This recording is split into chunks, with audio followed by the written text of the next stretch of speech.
Story number 45, Stephen and Philip. One of the leaders in the early church was a man named Stephen. He had a good reputation and was full of the Holy Spirit and of wisdom.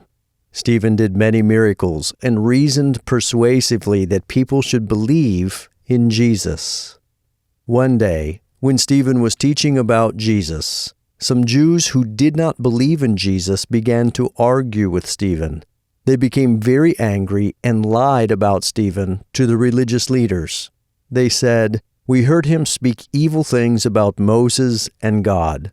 So the religious leaders arrested Stephen and brought him to the high priest and the other leaders of the Jews, where more false witnesses lied about Stephen. The high priest asked Stephen, "Are these things true?"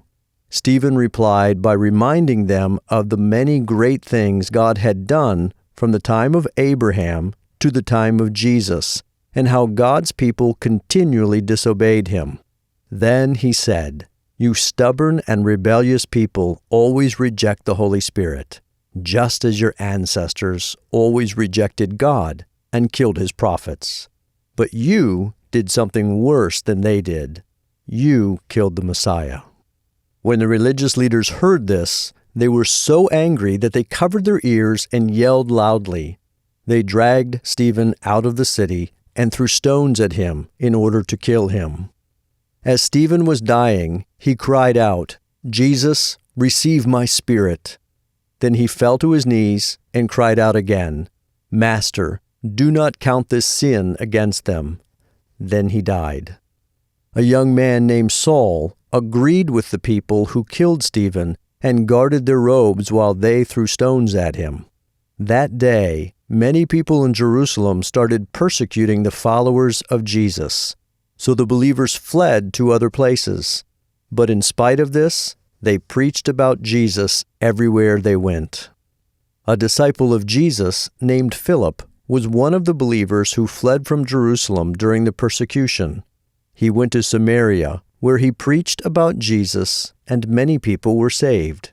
Then one day, an angel from God told Philip to go to a certain road in the desert. As he walked along the road, Philip saw an important official from Ethiopia riding in his chariot. The Holy Spirit told Philip to go and talk to this man. When Philip approached the chariot, he heard the Ethiopian reading from what the prophet Isaiah wrote.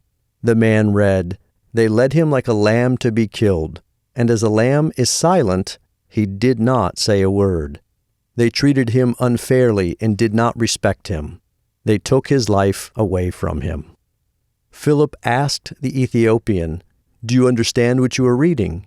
The Ethiopian replied, "No, I cannot understand it unless someone explains it to me. Please come and sit next to me."